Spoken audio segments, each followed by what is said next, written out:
ونعوذ بالله من شرور أنفسنا ومن سيئات أعمالنا من يهده الله فلا مضل له ومن يضلل فلا هادي له وأشهد أن لا إله إلا الله وحده لا شريك له وأشهد أن محمدا عبده ورسوله أما بعد.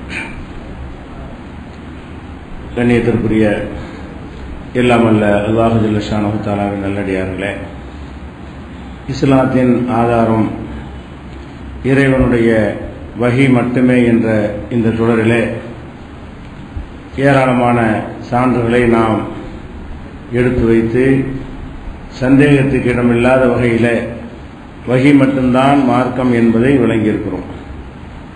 இஸ்லாத்தினுடைய ஆதாரம் வஹி என்று சொன்னவுடனே அந்த வஹி கியாம நாள் வரைக்கும் தொடர்ச்சியாக வந்து கொண்டே இருக்கும் என்று நினைக்கக்கூடாது. அது நபிகள் நாயகம் ஸல்லல்லாஹு அலைஹி வஸல்லம் அவர்களோடு வஹி முடிந்து விட்டது. அந்த வஹிதான் கியாம நாள் வரைக்கும் மார்க்கத்தினுடைய ஆதாரமாக இருக்கும் என்பதன் ஒரு பகுதியை நேற்றைய தினம் பார்த்தோம். அதனுடைய தொடர்ச்சியாக நபிகள் நாயகம் ஸல்லல்லாஹு அலைஹி வஸல்லம் சொன்னார்கள், நான் மற்ற நபிமார்களை விட 6 தனிச்சிறப்புகள் கொடுக்கப்பட்டிருக்கிறேன். ரசூல் ஸல்லல்லாஹு அலைஹி வஸல்லம் சொல்றாங்க, மற்ற நபிமார்களுக்கு இருப்பதை விட ஒரு 6 தனி சிறப்பை அல்லாஹ் எனக்கு தந்திருக்கிறான். அதுல ஒரு சிறப்பு என்னவென்று சொன்னால், ரத்தின சுருக்கமாக செய்திகளை எடுத்துச் சொல்லக்கூடிய திறமை. இதை அல்லாஹ் எனக்கு தந்திருக்கிறான். சொன்னபடி ஹதீஸ்களை பார்த்தா அப்படி இருக்கும். ரசூல் ஸல்லல்லாஹு அலைஹி வஸல்லம் ஹதீஸ் எடுத்து பார்த்தோம்னு சொன்னா அவ்வளவு ஆழமான கருத்துக்களை சின்ன சின்ன சொற்கள் அடக்கி அவங்க என்ன செய்வாங்க, சொல்லுவாங்க. அதே மாதிரி இது ஒரு சிறப்பு. இரண்டாவது சிறப்பு என்னவென்று சொன்னால், எதிரிகளுக்கு ரசூலுல்லாஹ்வுடைய பெயரை கேட்டவுடனே ஒரு அச்சத்தை அல்லாஹ் உள்ளத்துல போட்டான். மக்காவில் இருக்கிற வரைக்கும் அவங்க அஞ்சக்கூடிய நிலையில இருந்தாங்க. மதீனாவுக்கு போன பிறகு முகமதுங்கிற பெயரை கேட்டாலே போதும் எதிரிகள் பீதி அடையக்கூடிய வகையில ஒருவித அச்சத்தை எல்லாம் போட்டான். அதையும் சொல்றாங்க, உனுசிர்து பிர்ருபி, எதிரிகள் உள்ளத்தில் அச்சத்தை ஏற்படுத்தி நான் உதவி செய்யப்பட்டிருக்கிறேன். இது வேற நபிமார்களுக்கு கொடுக்காத எனக்கு அல்லாஹ் கொடுத்திருந்த ஒரு தனி சிறப்பு. அதே மாதிரி யுத்தங்கள் நடக்கும் பொழுது, இஸ்லாத்திற்காக, மார்க்கத்திற்காக, சத்தியத்திற்காக வேண்டி போர் செய்யும் பொழுது எதிரிகள்கிட்ட கைப்பற்றக்கூடிய அந்த பொருள்கள் இருக்கு இல்லையா, யுத்தம்னா எதிரிகள் குதிரை ஜாமெல்லாம் கொண்டு வந்திருப்பாங்க. அதை கைப்பற்றினால் முந்தைய சமுதாயம்லாம் என்ன செய்யணும் என்றால், அந்த பொருள்களை ஒன்னா குவித்து தீ வைத்து கொளுத்திடணும், யூஸ் பண்ணக்கூடாது.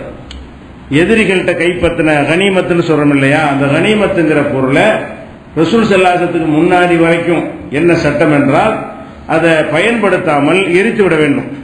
எதிரிட்டு கைப்பற்றணும்ல, அவங்க காசு நமக்கு என்னத்துக்கு என்கிற காரணத்தினால அதை எரித்து விட வேண்டும் என்ற சட்டம் இருந்தது. இப்ப ரசூல் ஸல்லல்லாஹு அலைஹி வஸல்லம் அல்லாஹ் நினைச்சு அதை ஹலால் ஆக்கிட்டான்.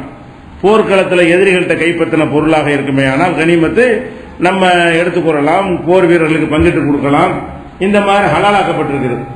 அதை சொல்றாங்க. அடுத்த எனக்கு தந்த சிறப்பு என்னவென்றால், உஹில்லத்திலியல் கனாயிமும், கனிமத்து என்ற போர்க்களங்களில் எதிரிகளிடத்திலே கைப்பற்றப்படுகிற பொருட்கள் எனக்கு ஹலாலாக்கப்பட்டிருக்கிறது.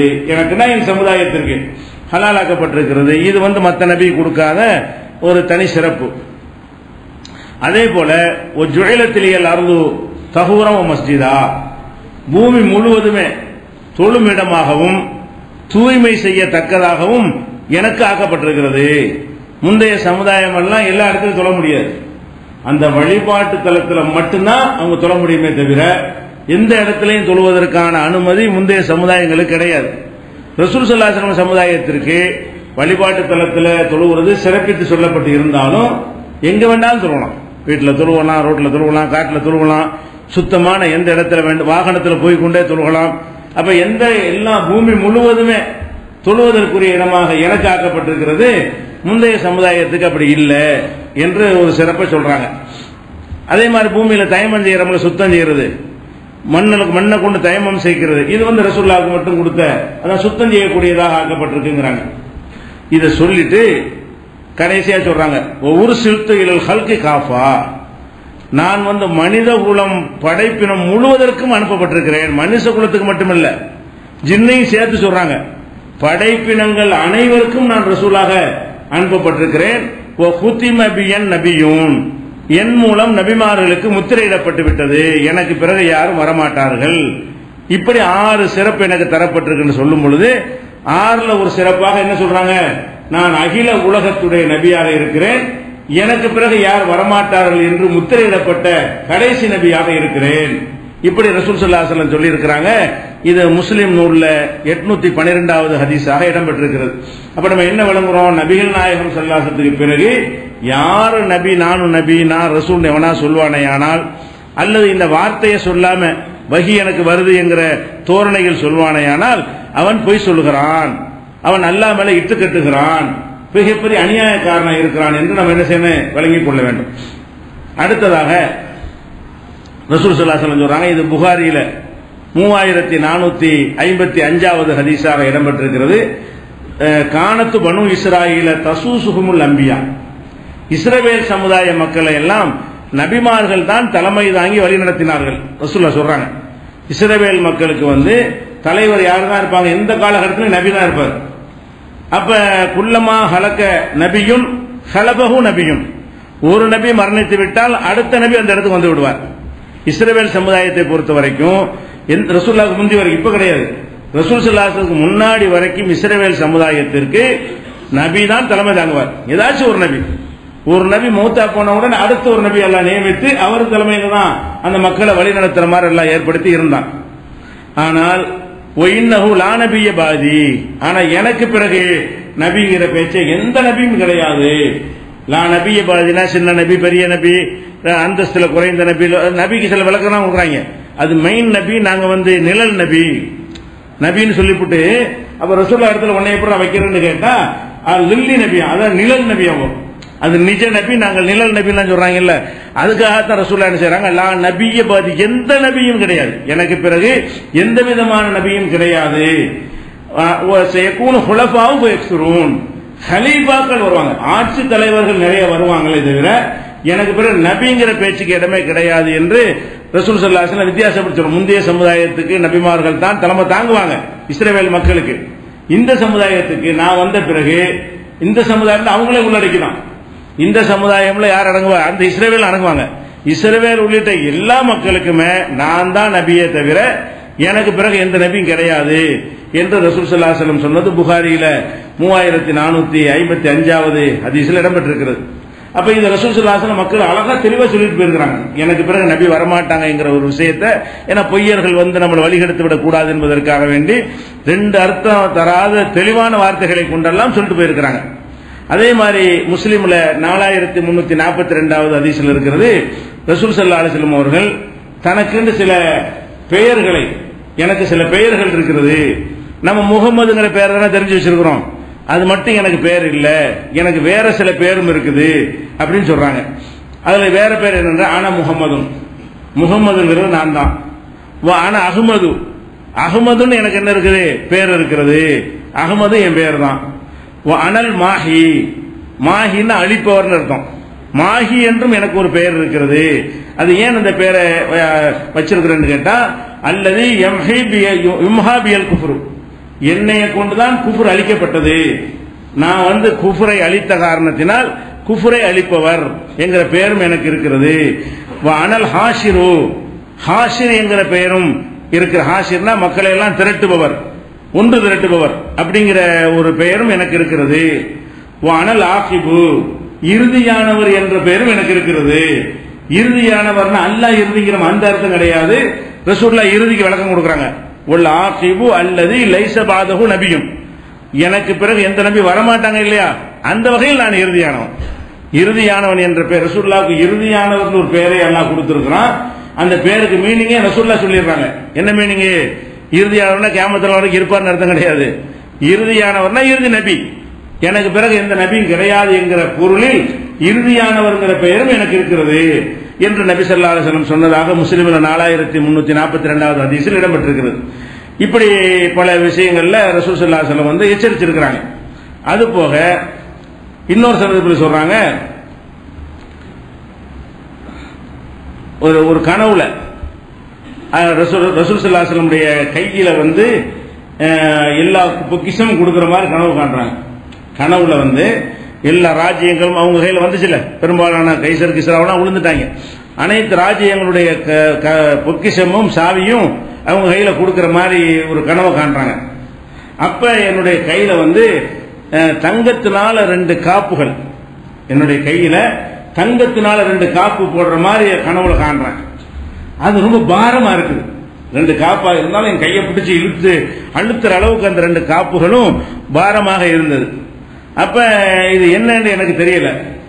அப்ப அல்லாஹ்ட்ட இருந்து எனக்கு என்ன வஹி வருதுன்னு கேட்டா, இவங்க தான் உனக்கு ஊதி விடணும்னு ஊத சொல்லுவான் அல்லாஹ் கனவுலையே.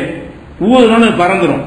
அப்ப அல்லாஹ் அதுக்கு விளக்கம் சொல்றான். என்ன சொல்றான்னு கேட்டா, உனக்கு பிறகு 2 பொய்யர்கள் இந்த உம்மத்துல தோன்றுவாங்க, அந்த 2 பேரும் தோற்கடிக்கப்படுவார்கள், அவங்க தான் இதுன்னு சொல்லி ரசூல் ஸல்லல்லாஹு அலைஹி வஸல்லம் அறிவிப்பு செஞ்சான். முசைலமாங்கிற ஒரு ஆள் ஒன்று, அதே மாதிரி சன்னாவுல இருந்த ஒரு ஆள், யமாமாங்கிற ஒரு பகுதியில் இருந்த ஒரு 2 பேருடைய முசைலமா ஒன்று, இன்னொன்று பேர் அதுல வரல, சன்னாவை சேர்ந்த ஒருத்தர் சொல்லப்பட்டிருக்கு. அப்ப தனக்கு பிறகு தொட்டு 2 நபி பொய்யர்னு வருவாங்கன்னு ரசூலுல்லாஹ் எச்சரிச்சாங்க. அதே மாதிரி 2 பேர் நபின்னு சொல்லி வந்தாங்க. அவங்க அபூபக்கர் ரலியல்லாஹு காலத்துல அவங்க ஒடுக்கப்பட்டார்கள். இதெல்லாம் 72 கூட்டத்தில் இந்த வரலாறுல சொல்லி இருக்கிறோம்.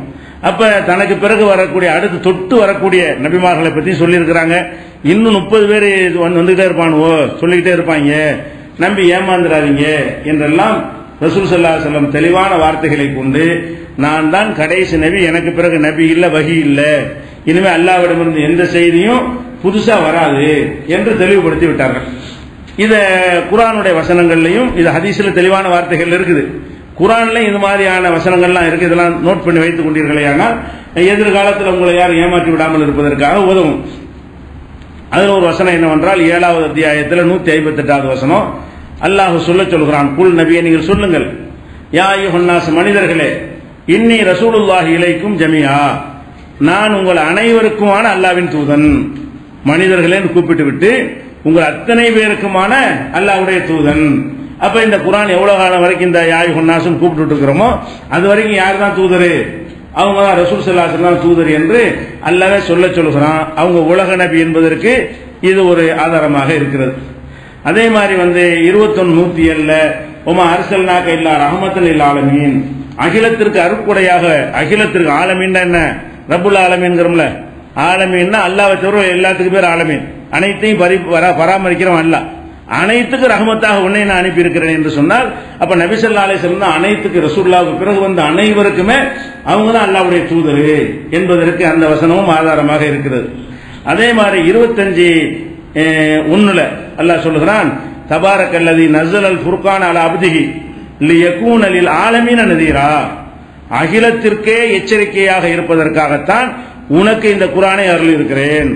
ஒரு குறிப்பிட்ட காலத்திற்கு, ஒரு குறிப்பிட்ட சமுதாயத்திற்கு எச்சரிக்கை செய்வதற்கு அனுப்பல, அகிலத்திற்கு ஆலமீனுக்கெல்லாம் அது எச்சரிக்கையாக இருப்பதற்காகத்தான் இந்த வேதத்தை உனக்கு நான் தந்திருக்கிறேன் என்று அல்லாஹ் சொல்வதன் மூலமாக குர்ஆன் தான் இறுதி வேதம் என்பதும், ரசூல் ஸல்லல்லாஹு அலைஹி வஸல்லம் இறுதி நபி என்பதும், அவங்களுக்கு பிறகு யார் வரமாட்டார்கள் என்பதும் இந்த வசனத்திலிருந்து நமக்கு சொல்லப்பட்டிருக்கிறது.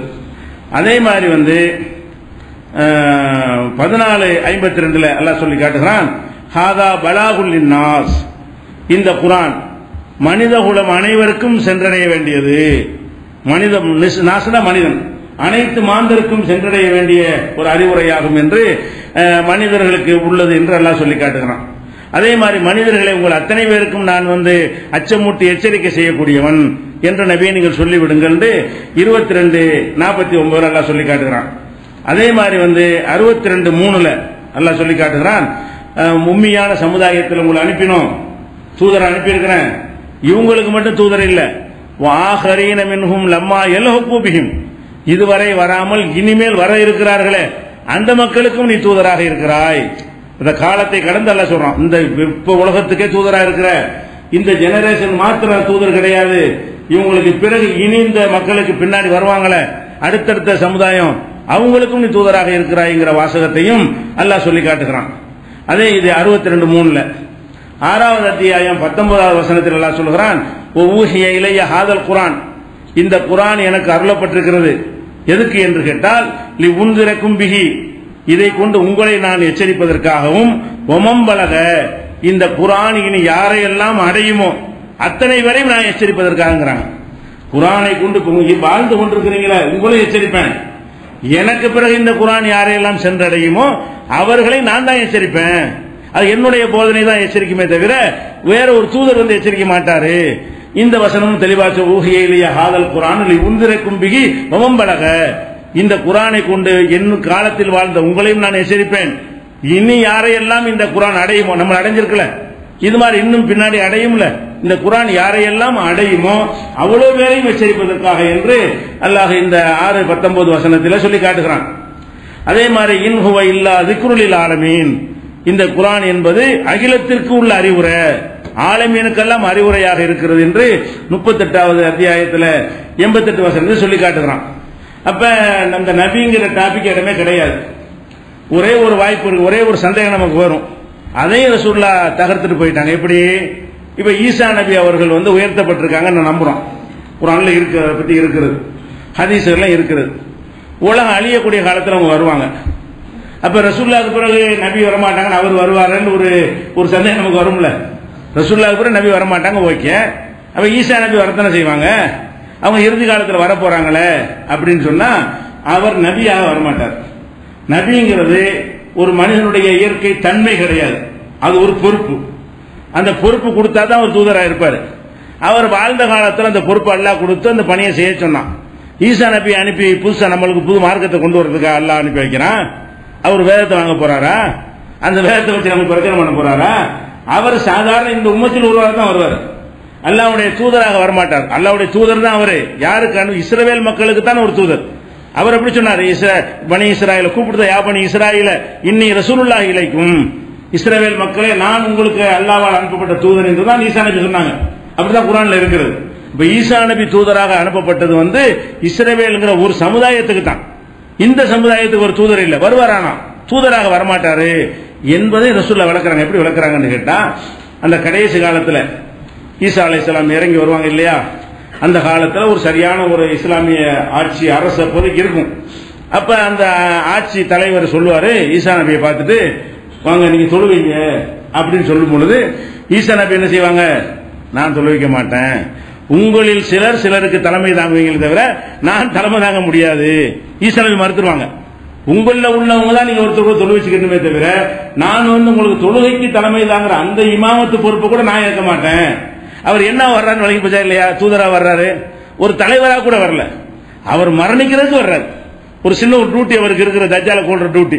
அது போக எந்த மனுஷனும் சாவணுமா இல்லையா? அவர் சாகாமல் உயர்த்தப்பட்டாரு, மண்ணில் புதைக்க கொண்டு எல்லாம். எந்த மனுஷனா இருந்தாலும் மின்கா கலக்குனாக்கும், இதுலதான் படைச்சோம், இதுலதான் திரும்பி உங்களை எழுப்புவோம், இதுலதான் உங்களுடைய சேர்ப்போம் எல்லாம் சொன்னான். அது ஒண்ணு அவருக்கு அந்த கணக்கு தீர்க்கல. அந்த கணக்கை தீர்ப்பதற்கு வந்து ஆகணும். இந்த மண்ணுலகில் வந்து என்ன செய்யணும்? ஒரு மரணித்து அடக்கம் செய்யப்பட்டு ஆகணும். அதோட ஒரு டியூட்டியை கொடுத்து அதுக்கு தான் வர்றாரே தவிர அல்லாஹ்வுடைய தூதராக மெசேஜை கொண்டு வந்து, வஹியை கொண்டு வந்து, வேற ஒரு வேதத்தை கொண்டு வந்து, வேற விதமான தொழுகை, வேற விதமான நோன்பு அதெல்லாம் கொண்டு வந்தா தான் நபி. அவர் நபி தான், அந்த இஸ்ரவேல் மக்களுக்கு நபி. இப்ப வரும்போது நமக்கு நபியாக வரமாட்டாரு, ஒரு இமாமா கூட வரமாட்டாரு என்பதை ரசூல் ஸல்லல்லாஹு அலைஹி வஸல்லம் சொல்றாங்க. இது முஸ்லிம்ல 225வது ஹதீஸில் இடம்பெற்றிருக்கிறது. அப்ப அந்த ரசூல் ஸல்லல்லாஹு அலைஹி வஸல்லத்துக்கு பிறகு ஈசா நபி வருவாங்கன்னு மட்டும்தான் ஒரு நபின்னு ஒரு கான்செப்ட் வருது. அந்த சந்தேகத்தை ரசூல் ஸல்லல்லாஹு அலைஹி வஸல்லம் தீர்த்துட்டு போயிட்டாங்க. வருவாங்க உண்மை, நபியா வரமாட்டாங்க, ரசூலா வரமாட்டாங்க, வஹியை கொண்டு வரமாட்டாங்க, சாதாரண மனிதராக வருவார்கள் அப்படிங்கிறதையும் தெளிவுபடுத்தி விட்டார்கள். அப்ப இந்த அடிப்படையை மனசில் ஆழமாக என்ன செய்யணும்? பதிய வைத்துக் கொள்ள வேண்டும். இது எதுக்கு சொல்றோம்னு கேட்டா, சாதாரணமாக நம்மளை அறியாமலேயே நீங்கள் தப்லீகுடைய புத்தகங்கள், தப்லீகுடைய பயான்கள்லாம் கேட்டீங்கன்னா பல விஷயங்களை அவங்க சொல்லுவாங்க. அதெல்லாம் இந்த வஹியை கொண்டுதான் கண்டுபிடிக்க முடியும். அந்த மாதிரி விஷயத்தை எல்லாம் சாதாரணமாக சொல்லுவாங்க. எப்படி? ஒரு பெரியார் இறந்து விட்டார், இறந்தவன் அல்லாஹ் விசாரித்தான், நீ எனக்காக என்ன செய்தாய் என்று கேட்டான், அவர் இப்படி சொன்னார், அல்லாஹ் புரிஞ்சு கொண்டான்னு எழுதி வச்சிருப்பாங்க. அது எப்படி நமக்கு தெரியும்? ஒருத்தர் இறந்துட்டாரு, இறந்தது அல்லாஹ் தான் விசாரிக்கிறான், விசாரிச்சு அல்லாவுக்கு ஒரு பதில் பேச்சு நடந்துச்சு. இதை வந்து அவரு ஒன்று சொன்னாரா, செத்து போனவர் அல்லாஹ் வந்து சொன்னானா? இதெல்லாம் வஹியை கொண்டு தான் அறிய முடியும். அப்ப இது என்ன அர்த்தம்? வஹி வருதுங்கிறாங்க. எதன் அர்த்தம்? அட ஒருத்தர் இறந்துட்டாருன்னா அதுக்கு பிந்தி உள்ள விஷயம் உனக்கு எப்படி தெரியும்? ஜின்களையும் மனிதனை தவிர மிருகங்களுக்கு கேட்குமே தவிர மனுஷன் கேட்க மாட்டாங்கிறாங்க ரசூல் ஸல்லல்லாஹு அலைஹி வஸல்லம். அங்க நடக்கிற வேதனையை கூட மனிதனுக்கு உணர முடியாது. அப்ப மரணத்துக்கு பிறகு அவருக்கு இப்படி ஆனது இப்படி ஆனதுலாம் எழுதி வச்சுக்கிறாங்க. ஒருத்தர் மரணித்து விட்டாரு, அவரை அல்லாஹ் பார்த்து ரொம்ப சந்தோஷப்பட்டு விட்டான், அவருக்கு இதை கொடுத்தான், அவரை பாராட்டினான், அவருடைய நல்ல செயல்கள் எல்லாம் இப்படி எல்லாம் எழுதி வச்சிருக்கிறார்கள். இதெல்லாம் எந்த அடிப்படையில்? வஹி தானே பிறகு. இது வஹியை கொண்டு தானே அறிய முடியும். அல்லாஹ்வுக்கும் ஒரு அடியானுக்கு என்ன நடந்துச்சுங்கிற விஷயத்தை அந்த அடியான் வந்து சொல்லணும், அடியான் செத்து போயிட்டாரு. அப்ப யார் தான் சொல்லணும்? அல்லாஹ் தான் சொல்லணும். அந்த சொல்றது யார்கிட்ட சொன்னா அந்த வகையை வாங்கின ஆள் யார்? அதெல்லாம் கிடையாது. பெரியார்கள் சொல்ல கேட்டிருக்கிறோம், பெரியார்கள் சொல்லியிருக்கிறார்கள், பெரியார்கள் சொல்லியிருக்கிறார்கள் என்று சொல்லிக்கொண்டு இப்படியான கதைகள்லாம் சர்வ சாதாரணமாக பயான்கள் எல்லாம் சொல்லக்கூடிய காட்சியை பார்க்கிறோம். அதாவது மௌத்துக்கு பிறகு, ஒருத்தர் மரணத்திற்கு பிறகு பல பேர் சொர்க்கத்தை அடைந்ததாக எல்லாம் எழுதி வைத்திருக்கிறார்கள். இது எப்படி அறிய முடியும்னு கேட்டா வகியை கொண்டு தான் அறிய முடியும். அப்ப இவங்க அந்த வகி வருமாங்கிற அந்த அடிப்படை வழங்கி இருந்தா அந்த கட்டுக்கதை எழுத முடியுமா? இதை நம்ப முடியுமா? இது எப்படி எழுதுங்க? சட்டை பிடிச்சி கேட்க மாட்டீங்க. இது எப்படி உனக்கு தெரியும்? இந்த செய்தி உனக்கு சொன்னவன் யாரு? அல்லாஹ் விசாரிச்சானா? எப்ப விசாரிச்சான்? விசாரிச்சுட்டு யார்கிட்ட வந்து இதை சொன்னான்? அல்லாஹ் உங்ககிட்ட சொன்னான் அந்த மாதிரி அந்த அடியாரை விசாரிச்சேன் அப்படின்னு நம்ம கேட்கணுமா இல்லையா? என்ன சோர்ஸ்? இந்த செய்தி எப்படி உனக்கு கிடைச்சு? குர்ஆன்ல இல்ல, ஹதீஸ்ல, ரசூலுல்லாஹ் காலத்துல பிந்தி நடக்குது. பிந்தி நடக்கிற விஷயம் எப்படிப்பா நமக்கு தெரியும்? தெரியாது. அப்ப அந்த மாதிரியான கதைகள்லாம் பார்த்தோம்னா ரொம்ப வகியில விளையாண்டு இருக்கிறார்கள். வகி வராதுன்னு சொல்லிக்கிறாங்க, ரசூலுல்லாஹ் கடைசி நபின்னு சொல்லிக்கிறாங்க. ஆனா ஒரு பக்கம் வாய் சொல்லுமே தவிர நிறைய விஷயங்கள் வந்து இந்த வகியை கொண்டுதான் அறிகிற விஷயங்களை எல்லாம் சர்வ சாதாரணமாக பயான்கள் என்கிற பெயர்ல என்ன செய்யறாங்க? செய்து கொண்டிருக்கிறார்கள். அதிலிருந்தெல்லாம் எச்சரிக்கையாக நம்ம கவனமாக இருந்து கொள்ள வேண்டும். இது ஒரு இந்த வகி சம்பந்தமா அறிந்து கொள்ள வேண்டிய முக்கிய விஷயம். அடுத்ததாக இன்னொரு விஷயம் இருக்கிறது. இந்த வகின்ற உடனே உங்களுக்கு அருளப்பட்டதை பின்பற்றுங்கள் அப்படின்னு சொல்லப்படுது. இந்த அருளப்பட்டதுன்னு சொன்ன உடனே சில வழிகேட்டர்கள் என்ன சொல்றாங்கன்னா அது குர்ஆனைத்தான் பின்பற்றணும், குர்ஆன் மட்டும்தான். அருளப்பட்டதுன்னா எது? குர்ஆன் மட்டும்தான்.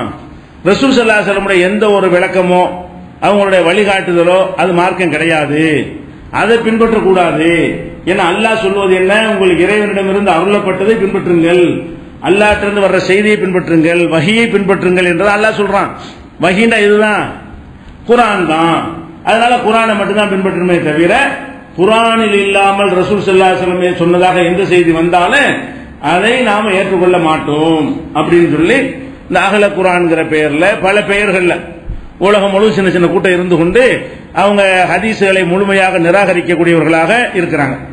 அப்ப அவங்க எதனால அப்படி சொல்றாங்கன்னு கேட்டா இந்த நம்ம ஏற்கனவே எடுத்துக்காட்டின வசனங்கள் இருக்குல்ல, அதெல்லாம் குர்ஆனை தான் குறிக்கி நினைச்சுக்கிட்டாங்க. அதாவது இறைவனிடமிருந்து அருளப்பட்டதை பின்பற்றுங்கள், அல்லாஹ்விடமிருந்து வந்த செய்தியை பின்பற்றுங்கள், அல்லாஹ் தான் மார்க்கத்தை சொல்வதற்கு அதிகாரம் படைத்தவன், அதை பின்பற்றுங்கள். இப்படி எல்லாம் நம்ம எவ்வளவு சொன்னோம். இவ்வளவு விஷயமும் எதைத்தான் குறிக்குது? அது குர்ஆனை தான் குறிக்குமே தவிர ரசூலுல்லாஹ்வை குறிக்காது. அல்லாஹ் தானே வஹிக்கு அதிகாரி, அல்லாஹ் தானே வஹியை தரணும், இவர் சொல்ல நான் ஏன் கேட்கணும் அப்படிங்கிற மாதிரியான ஒரு தோரணையில் மறுக்கிறவர்களா இருக்கிறார்கள். உச்சகட்டமா மறுக்க போய் ரசூலுல்லாஹ் ஒரு சாதாரண ஒரு மனிதனுடைய தரத்தை விட கீழே வைத்து பேசக்கூடிய அளவுக்கெல்லாம் அவங்க அல்லாஹ் வந்து நான் வழிகேட்டில் விட்டுதான், வழிகேட்ட முத்த வைத்து விட்ட காட்சியை பார்க்கிறோம். அப்ப குர்ஆன் மட்டும்தான் வஹியா? அது விளங்கிக்கணும். குர்ஆன் வஹிங்கிறது சந்தேகம் கிடையாது. வஹிண்டா என்ன? அல்லாஹ்விடமிருந்து வர்ற செய்தி தான் வஹி. அல்லாஹ்விடமிருந்து வர்ற செய்தி இந்த ஒரு வழியில் மட்டும்தான் வருமா? அல்லாஹ்விடமிருந்து எந்த வழியில் வர்ற செய்தியுமே வஹி தான். குர்ஆன்ங்கிறது ஒரு வகையான வஹி. குர்ஆன் மட்டுமா வஹி? கிடையாது. இப்ப எடுத்துக்கிட்டோம்னு சொன்னா அல்லாஹ் குர்ஆன்ல சொல்றான் வஹிங்கிறது 3 வகை இருக்குங்கிறான். குர்ஆனை தானே பின்பற்றணுங்கிற. சரி, குர்ஆன்ல அல்லாஹ் என்ன சொல்லி காட்டுறான்? வஹி வந்து 3 வகை இருக்கிறது.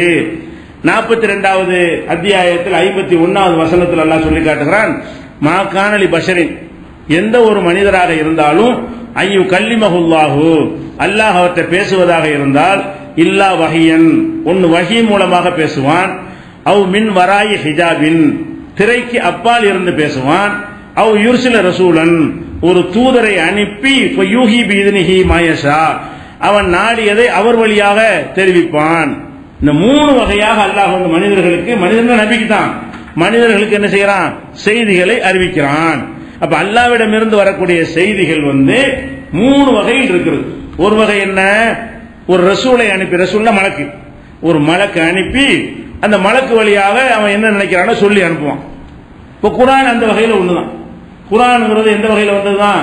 ஒரு மலக்கு, ஜிப்ரீல்ங்கிற மலக்கு அனுப்பி அவர் வந்து என்ன செய்வார்? லவ்ஹுல் மஹ்ஃபூல்ல இருந்து அந்த மெசேஜ் எடுத்து கொண்டு வந்து ரசூலுல்லாஹ்ட்ட சொல்லிட்டு போவார். அதே ஜிப்ரீல் வேற வேற செய்தி கொண்டு வந்திருக்கிறார், லவ்ஹுல் மஹ்ஃபூல்ல இல்லாத விஷயங்களை எல்லாம், அது குர்ஆன்ல சேராது. அப்ப இதெல்லாம் எத்தனை மலக்குமார்கள் வந்து ரசூலுல்லாஹ்ட்ட வந்து என்ன செய்யறாங்க? அவங்க பக்கத்தில் உட்கார்ந்து பேசிக்கிட்டு இருந்த மாதிரிலாம் வரும். அதுவும் தூதர் மூலமா வர்றதுதான். அப்ப அந்த வஹி என்பதுல மலக்குகள் வழியாக வருவது என்பது ஒரு வகை. இந்த ஒரு வகை இல்லாம நேருக்கு நேரம் அல்லாஹ் பேசியிருக்கானா இல்லையா? நேருக்கு நேரம் மூசா நபிட்ட பேசினான்ல, ஜிப்ரீல் அனுப்பியா பேசினா? மூசா அலைஹிஸ்ஸலாம் அவர்களை வந்து அல்லாஹ் என்ன செய்யறான், ஒரு இடத்துக்கு நேரம் வர சொல்லி அவங்கள்ட்ட பேசுறான். எப்படி பேசுறான்? அவள் அம்மா ஜா மூசா லிமீகாத்தினா, மூசா நாம் வாக்களித்த இடத்திற்கு வந்த பொழுது கல்லமஹு ரப்புஹு, அவருடன் அவருடைய இறைவன் உரையாடினான். இறைவன் வந்து உரையாடினான். உரையாடும் போது அவர் கேட்கிறாரு, எல்லாம் உன் சத்தம் தானே என்னை கேட்குது, உன்னை பார்க்கணும்னு கேட்டார்ல, நேற்று சொன்னோம்ல, கால ரப்பி அருணி அல்லுரை இழைக்க, இறைவா உன்னை பார்க்கணும் எனக்கு காட்டு. கால அந்தராணி, நீ என்னை பார்க்கவே முடியாது. உலாக்கின் ஊங்குயில ஜபல், அந்த மலையை பார். இனிஸ்தகர்ற மக்கானஹு சௌப தராணி, அது அந்த இடத்தில் அசையாமல் இருக்குமே, ஆனால் அப்ப நீ என்னை பார்க்கலாம். இப்படிங்கிற விஷயத்தை எல்லாம் சொல்லி காட்டுறாங்க. அப்ப இந்த மூசா நபிக்கும் அல்லாவுக்கும் நடந்த உரையாடல் 7:143 இருக்கிறது. இன்னும் 20வது தாகா அத்தியாயத்திலும் இந்த உரையாடல் வருது. என்னெல்லாம் வருது? கையில ஒண்ணு கைத்தறி வச்சிருப்பாரு. அல்லாஹ் கேட்பான், மாத்திருக்க எமீனிக்கு யா மூசா, மூசாவை கையில ஒண்ணு வச்சுக்கிறது என்ன? அது என் கைத்தறி, அதை கொண்டு எழுதலைகளை பறிச்சு போடுவேன், மற்ற தேவைகளுக்கு நான் பயன்படுத்திக்கிருவேன், என் ஆடு மாடுகளுக்கு யூஸ் பண்ணிக்கிருவேன் அப்படின்னு சொல்லுவாரு. அப்படியே சாதாரண கைத்தறி தானே, இப்ப கீழே போட்டு பார்ப்போம், அது பாம்பாக அப்படி மாறும். இப்படி எல்லாம் அல்லாஹ் பேசுறான். யார்கிட்ட பேசுறான்? மூசா நபிட்ட பேசுறான். அப்ப அல்லாஹ்ட்ட இருந்து வர்ற வஹி ஜிப்ரீல் மூலமா வர்றது மட்டும்தான் வஹியா இருந்தா, இது என்ன? இது அல்லாஹ்ட்ட இருந்து வந்த செய்தியே வேற யார் செய்தி? நேரத்தில் பேசியிருக்காங்கல்ல. அப்ப அல்லாஹ்விடமிருந்து வர்ற செய்தி என்பது ஜிப்ரீல் மூலமாக லவ்ஹுல் மஹ்பூல்ல பாதுகாக்கப்பட்டு இருக்கு பாருங்க, ஏடு, அங்கிருந்து எடுத்து கொண்டு வந்து தர்றதுதான் குர்ஆன். குர்ஆன் என்று அல்லாஹ் அங்க எழுதி வச்சிருக்கான். உலகத்தை படைக்கிறதுக்கு முன்னாடியே அந்த செய்தியை அப்பப்ப எடுத்து கொண்டாந்து அல்லாஹ்வுடைய உத்தரவு பிரகாரம் ரசூலுல்லாஹ்வுடைய உள்ளத்துல போடுவார் ஜிப்ரீல். இது ஒரு வகை. அல்லாஹ் ஜிப்ரீல் மூலமா வர்றது ஒரு வகை. இது அல்லாம இதே மலக்குகள் மூலமா இன்னும் சில செய்திகள்லாம் வரும். இது எல்லாமே மலக்கு வழியாக வந்த ஒரு செய்திங்கிற தலைப்புல ஒரு பாதி தலைப்பு தான் குர்ஆன்ங்கிறது. மலக்குகள் வழியாக பல செய்தி வந்திருக்கிறது. அதுல ஒரு வகையான செய்திக்கு பேர் என்னது? குர்ஆன்ங்கிறோம். இது அல்லாம மேராஜில் ரசூல் அல்லாஹ்ட்ட உரையாடினானா இல்லையா? பார்க்கவில்லை, பேசினானா இல்லையா? நேருக்கு நேரம் பேசி இருக்கிறான், அப்படியும் செய்வான். அது போக இன்னொரு விஷயம் நன்கு திரைக்கப்பால பேசுறது. அல்லாஹ் பார்க்க முடியாது, பேச முடியும். யாருக்கு? இறை தூதர்களுக்கு. அப்படியும் அல்லாஹ் பேசி இருக்கிறான். அது மாதிரி இறை தூதர் அல்லாத மரியமுக்கெல்லாம் மலக்கு அனுப்பி இருக்கிறான். மரியம் அலைஹிஸ்ஸலாம் அவர்கள்ட்ட எல்லாம் பேசுறதுக்கு மலக்குகளை அனுப்பி வைத்திருக்கிறான்.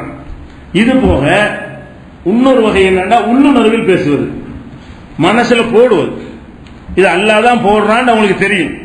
இறை தூதர்களா இருப்பார்களே ஆனால் அல்லாஹ் சொல்ல வேண்டிய செய்தியை மலக்கு மூலமும் சொல்லி அனுப்புவான். மலக்கு மூலம் சொல்லாம நேரவே கூப்பிட்டு வா இது செய்யி போ வா அப்படின்னு சொல்லுவான். அது ஒரு வகை. அப்படின்னு சொல்லாம அவன் நினைத்த கருத்தை என்ன செய்வான்? அவன் கல்புல போடுவான். இது அவங்களுக்கு நபிமார்களுக்கு தெரியும். இது நம்மளா இட்டுக்கட்டளை, இது அல்லாஹ் தான் இந்த செய்தியை நமக்கு சொல்றான் அப்படின்னு நபிமார்களுக்கு புரிகிற வகையில் என்ன செய்வான்? அவங்களுடைய உள்ளத்துல போடுவான். அந்த அடிப்படை இப்ப தொழுகைலாம் இருக்கணும், தொழுகை நிலைநாட்டுங்கள் அல்லாஹ் சொல்லிவிட்டான்.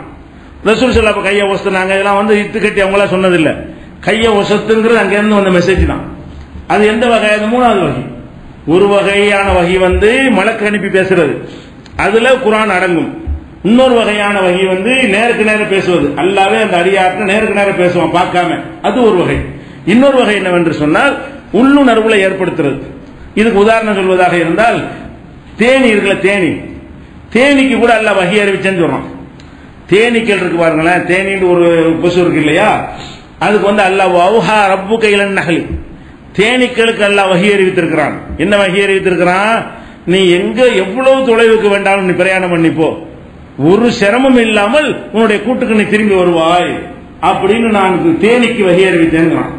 தேனீக்கள் இன்னைக்கு ஆராய்ச்சி பண்றாங்க, அது எங்க கொண்டே விட்டாலும் சுத்திக்கிட்டு கரெக்டானதுக்கு வந்துடும்.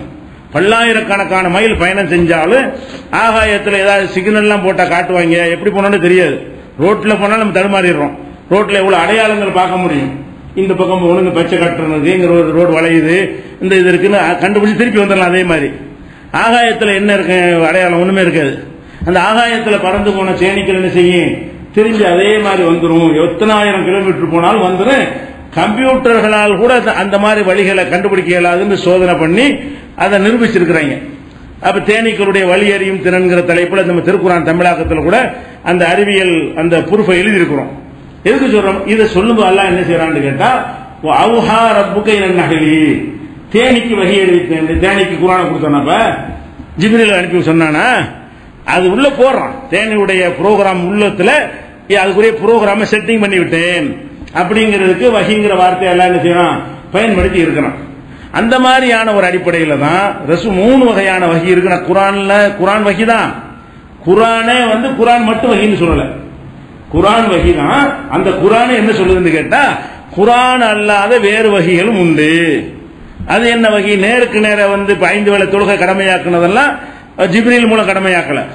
நேருக்கு நேர சந்தித்து அல்லாஹ் பேசி என்ன செஞ்சான், கடமையாக்கினான். அந்த வகையான வகையில் அது இருக்கிறது. அது மாதிரி பல வணக்க வழிபாடுகளை ரசூலுல்லாஹ் செஞ்சு காட்டினாங்க இல்லையா, அதெல்லாம் அவங்கள ஆராய்ச்சி பண்ணலாம் சொன்னதில்லை. ஆராய்ச்சி பண்ண ஏதாவது சொல்லியிருந்தா அல்லாஹ் கண்டிச்சிடறான், தப்பா சொன்ன கண்டிச்சிடறான். கண்டிக்காமல் அல்லாஹ் அதை அவங்க செயலை பார்த்து கொண்டிருக்கிறான் என்று சொன்னால் அவன் போட்ட செய்தி. அப்ப இறை தூதுன்னு ஒருத்தர் தேர்ந்தெடுத்தானே, ஆனால் அதுக்கு தகுந்தவாறு செட்டிங்களை பண்ணிடுவான். மெசேஜ் விழுந்துகிட்டே இருக்கும். அந்த மாதிரி இப்ப நம்ம காலத்துல நம்ம அதிசயம் கிடையாதுங்க. இப்ப நம்ம உட்காந்து இங்க தட்டினா வாட்ஸ்அப்ல உங்களுக்கு வந்துருது, வருதா இல்லையா? வாட்ஸ்அப்ல இங்க ஒரு அனுப்புனா இங்க உங்களுக்கு வந்துருது. உனக்கு இவ்வளவு பண்ண முடியாது, அல்லாஹ் பண்ண முடியாது. அல்லாஹ் ஒருத்தர் தூதரை நியமிச்சு அவருக்கு ஒரு வாட்ஸ்அப் ப்ரோக்ராம் போட்டு வச்சு அங்க இருந்து அவன் அனுப்பான், நம்புறாங்க, கனெக்ஷன் அனுப்புனா விழுந்துறேன். உனக்கு என்ன, உனக்கு நமக்கு செய்ய முடியுதப்பா இது. மனிதனாகி நமக்கே தெரிஞ்ச ஆளுக்கு மட்டும் அனுப்புறீங்க. இங்க வச்சுட்டு 6 லட்சம் பேர் உட்கார்ந்து 3 பேருக்கு மட்டும் போகுது. ஏன் 3 பேருக்கு போட்டு வச்சுக்கிறீங்க? அந்த செய்தி இந்த புகை பரவுனாலும் கூட அனைவருக்கும் அது வருது. யாருக்கு நீங்க அந்த குரூப்ல நீங்க அட்மினா இருந்து சேர்த்திருக்கிறீங்களோ அவருக்கு தான் என்ன செய்யும், அது போகும், மற்றவங்களுக்கு போகாது. அப்ப அல்லாஹ் என்ன செய்யறான், தூதர்களுக்கு ஒரு வாட்ஸ்அப் போட்டு வச்சிருக்கான், அதன்படி போடுவான். அவருக்கு மட்டும் தெரியும் எப்படி வச்சு நான் வரேன் தேர்ந்தெடுத்திருக்கிறான், அவன் நியமிச்சிருக்கிறான். உனக்கு இந்த செல்போன்ல உள்ள ப்ரோக்ராம் பண்ண தெரிஞ்சா மூளையில் அவனுக்கு பண்ண தெரியாதா? அல்லாஹ்வுக்கு பெரிய ஒரு மெசேஜ் ஆச்சரியமாயுது. அப்ப உள்ளத்துல ஒரு மெசேஜை கொண்டே போடுதல் என்பது ரொம்ப சின்ன விஷயம். அந்த காலத்துல விளங்க கஷ்டப்பட்டிருப்பாங்க. இந்த நவீன கம்ப்யூட்டர் யுகத்தினால இது ஒரு சாதாரண விஷயம். நமக்கு செய்ய முடியுமா, அல்லாஹ்வுக்கு முடியாதான்னு யோசிச்சு பார்த்தீங்கன்னா ஒரு மேட்டரே கிடையாது. அப்ப அல்லாஹ் ரப்பல் ஆலமீன் என்ன செய்யறான்னு கேட்டா, இறை தூதன் ஒருத்தர் தேர்ந்தெடுத்து விட்டு அவர் தான் குரூப்ல வச்சிருக்கிறான், வேற யாரும் கிடையாது. பல நபிமாரெல்லாம் வச்சிருந்தான், எல்லாம் முடிஞ்சிருச்சு, நம்பர்லாம் காலாவதி ஆயிடுச்சு. இந்த ஒரு நம்பர் தான் இப்ப இருக்குது, அந்த நம்பருக்கு அனுப்பிட்டு இருக்காங்க. உங்களுக்கு என்ன இதுல இருக்கு, அது அனுப்பிட்டு இருந்த வரைக்கும் அனுப்பிட்டே இருந்தான், அது காலாவதி முடிச்சு வச்சு அவ்வளவுதான். அப்ப அந்த வாட்ஸ்அப்ல வந்தது நமக்கு சொல்லிட்டாங்க. அவங்க அல்லாஹ்வுடைய தூதர் என்ன பண்ணிட்டாங்க, எனக்கு என்னென்ன மெசேஜ் வருது, அது ஜிப்ரீல் வழியாவும் வராது, வேற நேருக்கு நேர பேசினதான் வராது. ஆனா அல்லாஹ்ட்ட தான் வரும். நம்ம நேருக்கு நேரம் பேசி அந்த வாட்ஸ்அப்ல மெசேஜ் கொடுக்குறீங்க இல்ல, ஒரு தூதர் அனுப்பியா கொடுக்குறீங்க இல்ல, ஆனா பட்டனை தட்டுறீங்க போயிடுது.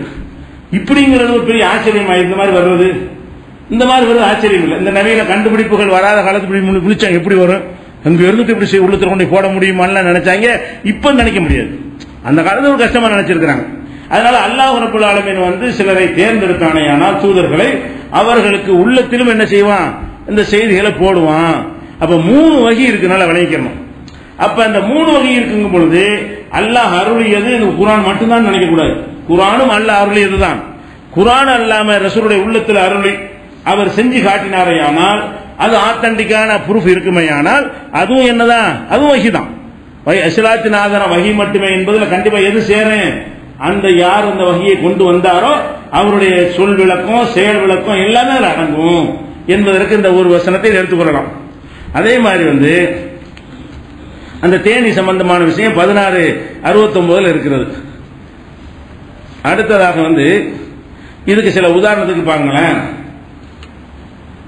இப்ப இந்த மாதிரி வகி வந்திருக்குதான்னு கேட்டா, குர்ஆன்ல இந்த மாதிரி வகி வந்ததுக்கு ஆதாரம் இருக்குது. ரசூல் ஸல்லல்லாஹு அலைஹி வஸல்லம் அவர்களுக்கு இந்த ஜிப்ரீல் மூலமும் வராமல், நேருக்கு நேரம் வராமல், வேற ஒரு வகையில உள்ளுணர்வில் செய்திகள் வந்தது அப்படிங்கிறது குர்ஆன்ல ஆதாரம் இருக்கானே இருக்குது. குர்ஆன்ல என்ன ஆதாரம் இருக்குது என்று கேட்டால், இப்ப நம்ம நோன்பு காலத்தில் இருக்கிறோம். இந்த நோன்பை பற்றி 287 வசனத்துல அல்லாஹ் சொல்லி காட்டுகிறான். அதுல என்ன சொல்றான்னு கேட்டா, உஹில்ல லக்கும் லைலத்த ஸியாமி ரஃபது இலா நிசாயிக்கும், நோன்பு காலங்கள்ல இரவு நேரத்தில் உங்கள் மனைவியரோடு நீங்கள் இல்லறம் நடத்துவது ஹலாலு, ஹலாலாக்கப்படுகிறது அல்லாஹ் சொல்றான். உஹில்ல லக்கும், பகல்ல தான் நோன்பு, இரவுல அந்த தாம்பத்திய கட்டுப்பாடு கிடையாது. அப்ப உஹில்ல லக்கும், உங்களுக்கு ஹலாலாக்கப்படுகிறது, லைலத்த ஸியாமி நோன்புடைய இரவுகள்ல அர்ரஃபது இலா நிசாயிக்கும், உங்கள் மனைவிமாரோட நீங்கள் இல்லறம் நடத்துவது ஹலாலாக்கப்படுகிறது. இந்த வசனம் சொல்லுது.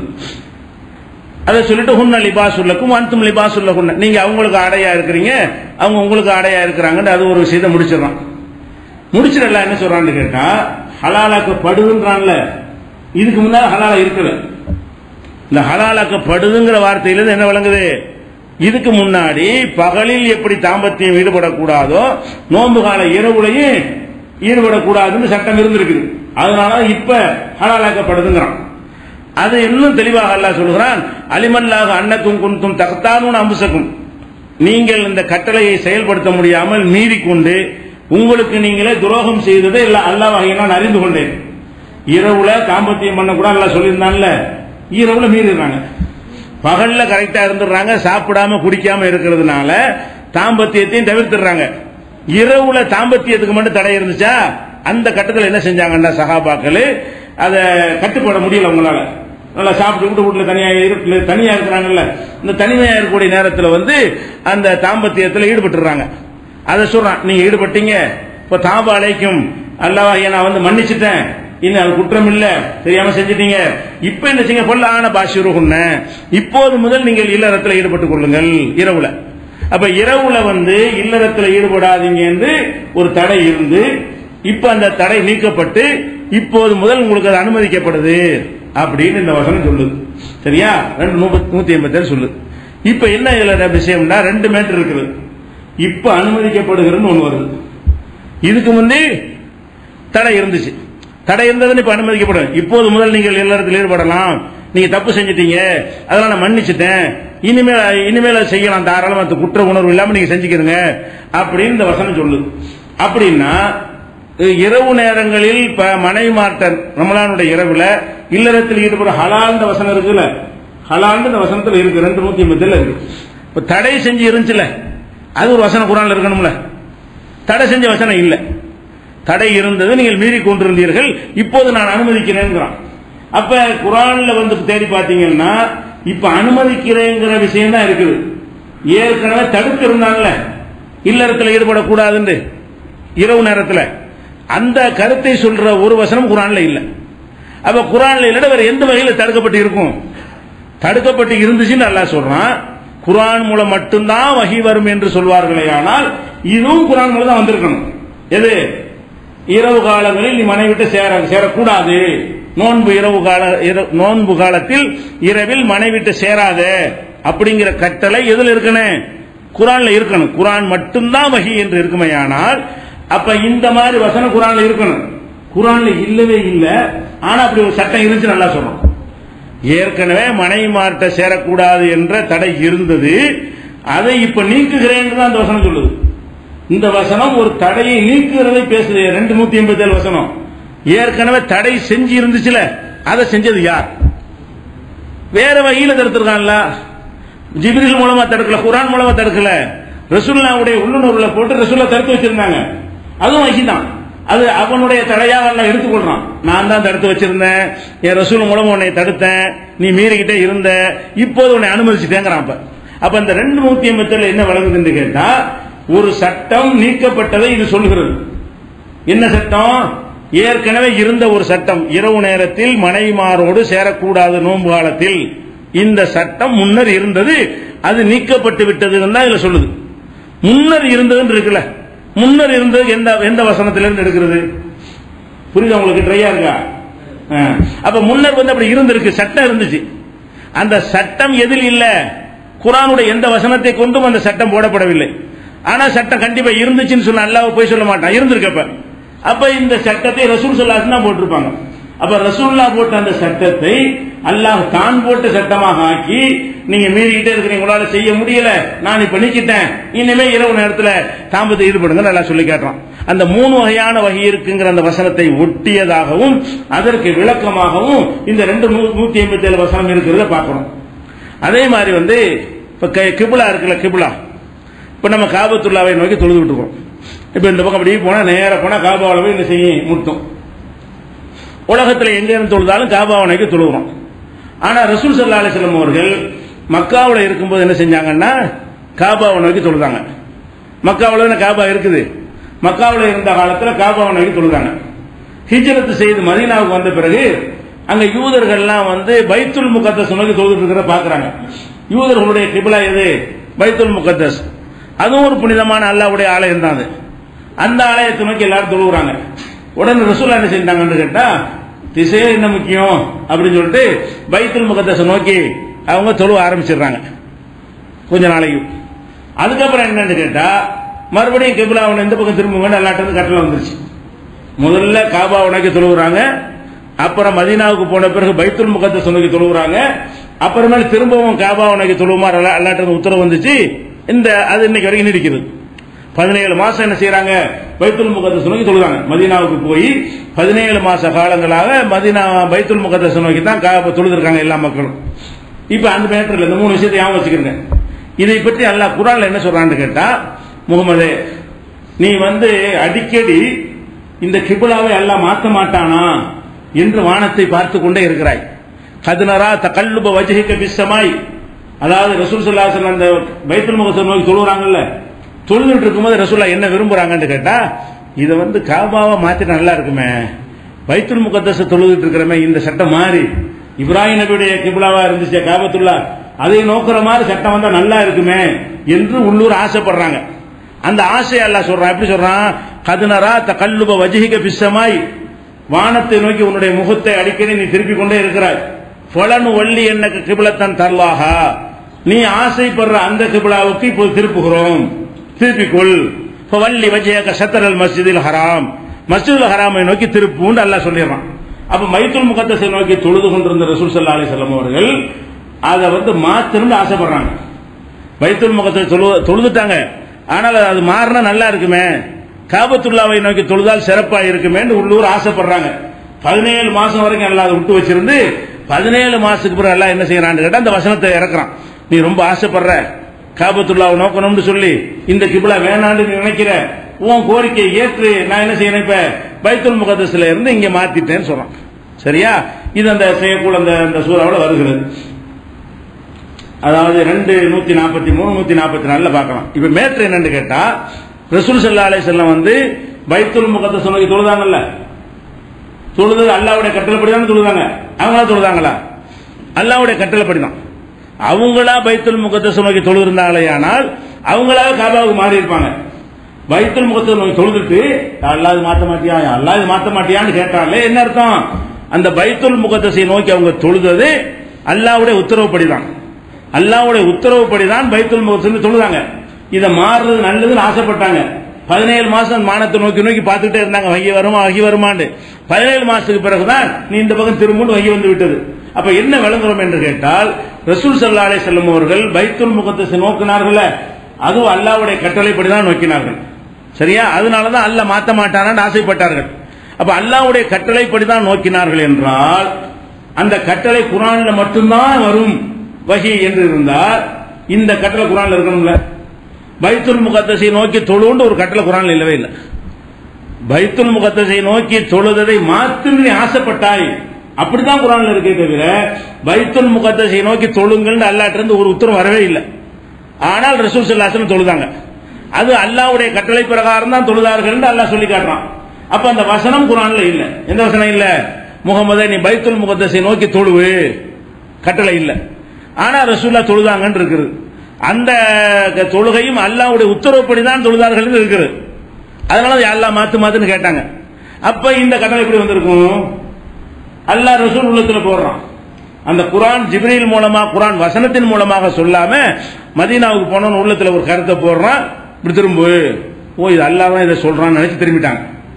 அப்ப நம்மள மாத்த முடியாது. அல்லாஹ் தான் சொல்லி திரும்பிட்டாங்கன்னு சொன்னா மறுபடியும் அல்லாஹ் சொல்ல மாத்த முடியுமா?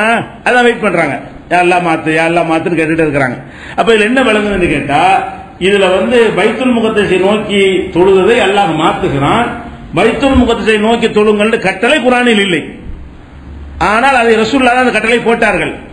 சொந்தமா போட்டிருந்தா அல்லாஹ் கண்டிச்சிருப்பான். வஹீல தான் போட்டார்கள். அப்ப வஹி குர்ஆன் அல்லாமல் வரும். அல்லாஹ்விடமிருந்து வரக்கூடிய சட்டம் குர்ஆன் வழியா வர்ற மாதிரி இறை தூதருக்கு மாத்திரம் அவருடைய உள்ளத்தில் அல்லாஹ் ஒரு கருத்தை விதைத்து என்ன செய்வான், அதை போடுவான் என்பதற்கு இந்த கருத்தும் ஆதாரமாக இருக்கிறது. அதே மாதிரி 8வது அத்தியாயம் 7வது வசனத்தில் அல்லாஹ் சொல்றான், இது யஇதுகுமுல்லாஹு யஹ்த தாயிஃபத்தைனி, 2 கூட்டங்களில் ஒரு கூட்டத்தை நீங்கள் கண்டிப்பா ஜெயிப்பீங்க, உங்களுக்கு நான் வாக்களிக்கிறேன் அப்படின்னு அல்லாஹ் உங்களுக்கு வாக்களித்தான். அந்த வாக்கை நிறைவேற்றினான் ஒரு வசனம் வருது. இது என்ன சொல்லப்படுதுன்னு கேட்டா, ரசூல் ஸல்லல்லாஹு அலைஹி வஸல்லம் அவங்க மதீனாவுக்கு வந்த பிறகு அபூ சுஃபியானுடைய தலைமையில் ஒரு பெரிய வியாபார கூட்டம் மதீனா வழியாக போறாங்க. மதீனாங்கிற ஒரு தனி நாடு, அவன் வேற நாட்டுக்காரன், மக்காக்காரன். அவன் நம்ம நாட்டு வழியா உள்ள பூந்து போறாங்களேங்கும் போது ஒரு அரசாங்கம் என்ன செய்வாங்க, தடுப்பாங்க. ஒரு நாட்டுடைய எல்லைக்குள்ள இன்னொருத்தங்க வியாபாரம் பண்ண போனா தடுப்பாங்க. அப்ப நம்ம நாட்டு எல்லைக்குள்ள அந்த அபூ சுஃபியான் கூட்டம் போகுது என்று வழிமறிப்பதற்காக வேண்டி என்ன செய்யறாங்க, ரசூல் ஸல்லல்லாஹு அலைஹி வஸல்லம் நம்ம எல்லையை பாதுகாக்கணும், இவ்வளவு தைரியமா நம்ம நாட்டு ஊரை விட்டு விரட்டி போட்டு நம்ம நாட்டு வழியாக வியாபாரத்துக்கு வரான விடக்கூடாதுன்னு சொல்லி படகு ரெட்டி தடுக்கிறதுக்கு போறாங்க. இது அபூ சுஃபியானுக்கு தெரிஞ்ச உடனே அவர் ஊருக்கு தகவல் கொடுக்கிறாரு, சரக்கு நிறைய கொண்டு போயிட்டு இருக்கோம், வியாபார சரக்கு, முகமது வழிமறிக்க வர்றாரு, நீங்க எல்லாம் காப்பாத்துறதுக்கு வாங்கன்னு அங்கிருந்து சண்டைக்கு படையெடுத்துட்டு ஒரு கூட்டம் வருது. படையெடுத்துட்டு என்ன செய்யறாங்க, ஒரு கூட்டம் வர்றாங்க. அதான் பதில் போறாங்க. அந்த கூட்டம் வர்றாங்க. அப்ப ரசூல் ஸல்லல்லாஹு போறாங்களா, இப்ப அவங்களுக்கு தகவல் வருது, இந்த பக்கம் அடிக்கிறதுக்கு வர்றாங்க, இந்த பக்கம் சரக்கு கொண்டு போயிட்டு இருக்கிறான். எதை தேர்ந்தெடுப்பது? அபூ சுஃபியான மரித்தால் பெரிய அளவுக்கு செல்வம் கிடைக்கும், பொருளாதார பிரச்சனை தீந்துரும், பறிமுதல் செய்த குற்றங்களை கொள்ளையில வராது. இது ஒரு அரசாங்கம் பறிமுதல் செஞ்சா கொள்ளடிக்க சொல்லுவீங்க. இன்னைக்கு சுங்க இலாக்காவில் ஏர்போர்ட்ல என்ன செய்யறான், 600 ரூபாய் தங்கம் கைப்பற்றினா அரசாங்கம் திருடிட்டான் இருக்குமா? அரசாங்கம் ரூல் போட்டிருப்பா, ரூலை மீறினா பறிமுதல் செஞ்சுக்கிறோம். கவர்மெண்ட்டுக்கு அந்த மாதிரியான அதிகாரங்கள் இருக்குது. ரசூல் ஸல்லல்லாஹு அலைஹி வஸல்லம் கவர்மெண்ட் அவங்க என்ன நினைக்கிறாங்கன்னா, இந்த வர்த்தக கூட்டம் சட்டவிரோதமா நம்ம நாட்டு வழியா போகுது, அதை அப்படியே அமைக்கிட்டோம்னு சொன்னா அந்த பொருளாதார பிரச்சனை தீந்துரும் அப்படின்ற மாதிரி இருக்கு. நிறைய சஹாபாக்கள் அதை ஆசைப்படுறாங்க. அவன் ரசூலுல்லாஹி ஸல்லல்லாஹு அலைஹி வஸல்லம் சஹாபாக்கள் என்ன செய்யறாங்கன்னா, நல்ல வசமா வர்றாங்க, எதிரிகள் வர்றாங்க, இவங்க தான் எல்லா குடைச்சலும் கொடுத்துட்டு இருந்தாங்க, ஒரு தடவை நேருக்கு நேரம் சந்திச்சிட்டோம்னு சொன்னா அடங்கிடுவாங்க, இது காசு நமக்கு முக்கியம் இல்ல அப்படின்னு இப்படியா அப்படியான்னு ஒரு குழப்பம் இருக்கு. அப்ப அல்லாஹ் என்ன சொல்றான்னு கேட்டா, நீ எதை வேணாலும் தேர்ந்தெடுத்துக்க, இரண்டில் எதை நீ தேர்ந்தெடுத்தால் அது உனக்கு வெற்றி இருக்கு. அல்லாஹ் என்ன வாக்கு, ரெண்டு தாய் பத்தின ரெண்டு கூட்டம்னா என்ன, ஒன்னு வணிக கூட்டம், வணிக கூட்டத்தை போய் நீ மோதினாலும் உனக்கு வெற்றி இருக்கிறது, பதில அந்த யுத்தத்தில் சந்தித்தாலும் வெற்றி உங்களுக்கு தான், பயப்படாதீங்க, தேர்ந்தெடுத்துக்கிறீங்கன்ட்டாங்களா. அப்ப ரசூலுல்லாஹ் என்ன செய்யறாங்க, ஆலோசனை பண்ணிட்டு பதில தேர்ந்தெடுத்தாங்க. வணிக கூட்டம் வந்துட்டு போறாங்க, இவங்க வந்துட்டாங்க, இவங்களோட எதிர்த்து நம்ம சண்டையிட்டோம்னு சொன்னா நம்ம ஒரு அடக்குமுறை செஞ்சு விரட்டி விட்டாங்க இல்ல, அது கணக்கு தீட்ட மாதிரி போயிடும், நம்ம தான் பெரிய சக்தி நினைத்து மிரட்டிட்டு இருக்கிறாங்க மக்காக்காரங்க, அவங்களுக்கு ஒரு பாடம் கற்பிச்ச மாதிரி போயிடும் சொல்லி பதில் களத்தில் சந்திச்சாங்க, வெற்றி பெற்றாங்க. இப்ப மேற்று என்னன்னு கேட்டா, இந்த இரண்டு அணிகள், வணிக கூட்டம்ங்கிற ஒரு அணி, சண்டைக்கு வர்ற படை எதிரி படைன்னு ஒரு அணி, இந்த இரண்டில் எதை நீங்கள் மோதினாலும் ஜெயிப்பீர்கள் என்று அல்லாஹ் உங்களுக்கு வாக்களித்திருந்தான் அப்படின்னு இந்த வசனம் சொல்லுது. அல்லாஹ் வாக்களிச்சிருந்தா அந்த வாக்கு எங்க, வாக்களிச்சிருந்து இங்க சுட்டி தான் காட்டுறான். இது வாக்கு இல்ல, ஏற்கனவே உங்களுக்கு நான் வாக்களித்து இருந்தேன், அதன்படி நீங்கள் ஜெயித்தீர்கள் அல்லாஹ் சொல்லி காட்டுறான். இப்ப அல்லாஹ் வாக்களித்து இருந்தால் அது வஹி தானே, வஹி குர்ஆன் மட்டுமா இருந்தால் இந்த மாதிரி ஒரு வசனம் குர்ஆன்ல இருக்கணும். எந்த மாதிரி வசனம், நீங்கள் இரண்டு கூட்டத்தில் ஒரு கூட்டத்தை ஜெயிப்பீர்கள் என்று நான் உங்களுக்கு வாக்குறுதி தருகிறேன். அப்படி இல்ல குர்ஆன்ல எப்படி இருக்குது, ஏற்கனவே உங்களுக்கு நான் வாக்களித்து இருந்தேன், அதை இப்ப நிறைவேற்றி விட்டேன் இருக்கிறது. அப்ப ஏற்கனவே அல்லாஹ் வாக்களித்து இருந்த ஒரு விஷயம் குர்ஆனில் இல்லை, ஆனால் வாக்களித்தேன்னு நல்லா சொல்றான். எப்படி வாக்களிச்சிருப்பான், வாக்களிச்சேன்னு சொல்றான், குர்ஆன்ல இல்ல. குர்ஆன்ல இல்லாட்டி எப்படி இந்த மக்களுக்கு வாக்களிச்சிருக்க முடியும்? வாக்களிச்சது பொய்யா? கண்டிப்பா பொய் கிடையாது. அப்ப அல்லாஹ் பத்ர் போர்ல ஜெயிப்பீங்கன்னு வாக்களித்தானே, அந்த வாக்களித்தது ரசூல் மூலமாகத்தான் வாக்களித்தான், குர்ஆன் மூலம் வாக்களிக்கவில்லை. ரசூலுடைய உள்ளத்தில் ஒரு செய்தியை போட்டு அதன் மூலமாகத்தான் வாக்களித்தான். அதை குர்ஆன்ல சுட்டி காட்டுறான். நபியுடைய உள்ளத்தில் ஒரு செய்தியை போட்டு உங்களுக்கு நான் வாக்களித்தேனே, அதன்படி வெற்றியை தந்தனா இல்லையா, நபி உங்களுக்கு சொன்ன அந்த வாக்குறுதி நிறைவேற்றினா இல்லையா நல்லா கேட்கிறான். அப்ப இதுல என்ன வழங்குகிறது, குர்ஆன் அல்லாத ஒரு வகையிலையும் ரசூலுல்லாஹ்வுக்கு செய்தி வந்திருக்கிறது. இந்த பத்ர் வெற்றி பெறுவீர்கள் என்கிற ஒரு செய்தி குர்ஆனில் வரவில்லை, ஆனால் அல்லாஹ் இருந்து வந்துச்சு, அதை மக்கள்கிட்ட சொன்னாங்க. அதன்படி ஜெயிச்ச பிறகு அல்லாஹ் என்ன சொல்லி காட்டுறான்னு கேட்டா, நான் அளித்த வாக்கு நிறைவேற்றினா இல்லையா, இரண்டு பேர்ல யாரை சந்திச்சாலும் ஜெயிப்பீங்கன்னு சொன்னான்ல, ஜெயிச்சிங்களா இல்லையா அப்படிங்கிற ஒரு கருத்தை தான் அல்லாஹ் 8வது வசனத்துல 8வது அத்தியாயத்தில் 7வது வசனத்தில் சொல்லி காட்டுகிறான். அப்ப அந்த குர்ஆன 3 வகையான வகி இருக்குன்னு சொல்றோமே, அந்த வகையில ஜிப்ரீல் மூலமா வர்ற வகி இருக்கிற மாதிரி நபிமார்களுடைய உள்ளங்களில் சில கருத்துக்களை அல்லாஹ் போடுவான், அவங்க அதை மக்கள்கிட்ட சொல்லுவாங்க, அதுவும் அல்லாஹ்வுடைய செய்தி தான். அப்படி சொன்ன அந்த 3 கிப்லா மாத்துற விஷயத்தையும் அல்லாஹ் ரசூலுல்லாஹ்வுடைய உள்ளத்துல தான் போட்டான். அதன்படிதான் அவங்க பைத்துல் முகத்தஸ் நோக்குனாங்க. அதே மாதிரி நோம்புக்குள்ள இரவு காலத்து தடையும் உள்ளத்துல தான் போட்டிருந்தான். இந்த வாக்குறுதியும் உள்ளத்துல தான் போட்டானே தவிர குர்ஆனை கொண்டு இந்த வாக்குறுதி தரவே இல்லை. அப்ப குர்ஆன் அல்லாமலும் அல்லாட்டுக்கும் செய்தி வந்துதானே இருக்கிறது. இது மாதிரியான விஷயங்கள் நிறைய இருக்கிறது. உதாரணத்துக்கு தான் உணர்வு சொல்லுகிறோம். இது மாதிரியான விஷயங்கள் குர்ஆன் மட்டும் போதுமான ஒரு புஸ்தகமே எழுதியிருக்கிறோம். அதுல இது மாதிரி நிறைய சம்பவங்கள் துவக்கப்பட்டிருக்கிறது.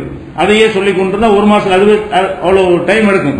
அதனால நீங்க அந்த நூல்ல தெரிஞ்சுக்கணும். குர்ஆன் மட்டும் போதுமாங்கிற புத்தகத்துல என்னென்ன மாதிரி எல்லாம் இந்த குர்ஆன் அல்லாத வகை வந்திருக்கிறது என்பது விளக்கி இருக்கிறோம். அப்ப ஃபர்ஸ்ட் விளங்குற விஷயம் என்னன்னு கேட்டா, அல்லாஹ்விலிருந்து அருளியதை பின்பற்றணும் என்பது உண்மை. அல்லாஹ்விலிருந்து அருளியது குர்ஆன் மட்டும் கிடையாது. குர்ஆனும் அல்லாஹ்விலிருந்து வந்ததுதான். நபியின் உள்ளத்தில் அல்லாஹ் சில செய்திகளை போடுவானே, அதுவும் அல்லாஹ்விடம் வந்ததுதான். இந்த அடிப்படை வழங்கிக் கொள்ள வேண்டும். இது அல்லாம ரசூலுல்லாஹ் பேசுறதெல்லாம் வஹிதான் என்பதற்கு இன்னும் இதை விட வலிமையான இன்னும் உறுதியான ஆதாரங்கள் எல்லாம் இருக்கிறது. இன்ஷா அல்லாஹ் அதை நாளை தினம் பார்க்கலாம்.